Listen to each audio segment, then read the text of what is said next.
que llore mi madre a tu madre, pues que llore primero la tuya.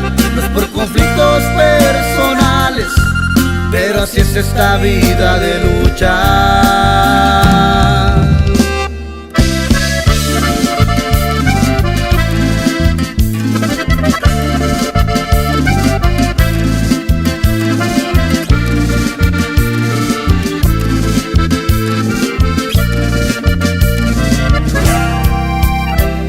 Caminas derecho en lo chueco o terminas en un cementerio.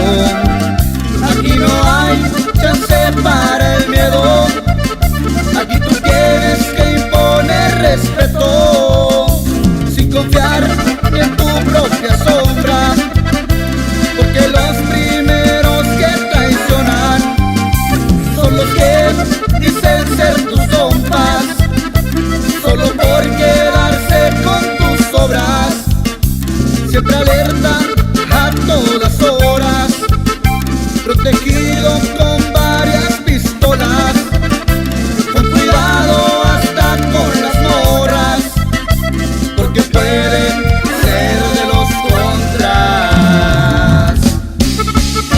Y es la pura verdad, prima sea.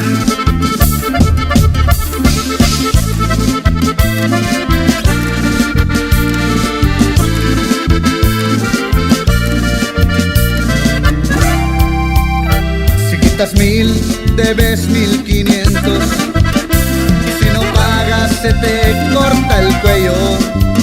Más vale hacer voto de silencio, porque al chismoso se le da suelo.